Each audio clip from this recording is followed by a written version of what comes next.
The Alamo Bowl, Oregon against Oklahoma. We have Mario Cristobal that left to go coach Miami, and we've got Lincoln Riley, the Sooners coach, that left to go coach USC. So we have Bob Stoops against an interim guy.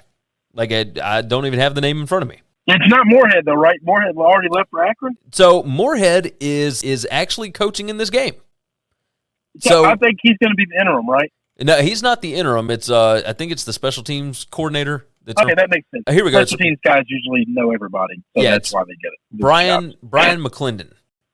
I figured Moorhead might get it because he has head coaching experience. That would be the only reason. So Oregon is, Brian McClendon is the interim. Tim DeRuyter, the defensive coordinator, took the same position at Texas Tech. And Joe Moorhead, of course, took the head coaching job at Akron. Both of them are staying on to coach the game minus Cristobal.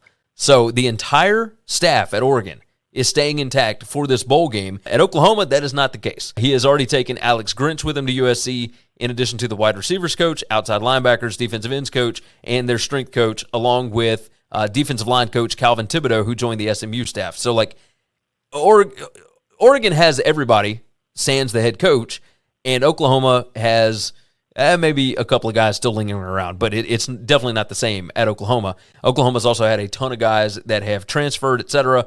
Oregon's got a couple of dudes that have decided they're going to sit out for the NFL, but it's really not anything crazy. Kayvon Thibodeau is going to sit out. Oklahoma's missing defensive lineman Nick Benito and Perion Winfrey. So in this spot, Oregon tends to play better when they play against good football teams. Now, that, of course, is Utah withstanding Utah, because Utah just beat the mess out of them. I don't think Oklahoma can do what Utah did. Oklahoma is not as strong as them. Let me give you the gifts on this, by the way. It's at the Alamo Dome in San Antonio, 9:15 p.m. Eastern Time on December 29th on Wednesday. It's a $490 MasterCard gift card by University Fan Cards, ice shaker bottle, mini helmet, and team panoramic photo.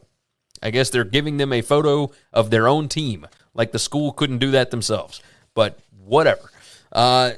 Even with Bob Stoops coming back to be the interim, all that kind of stuff, this line is 4.5.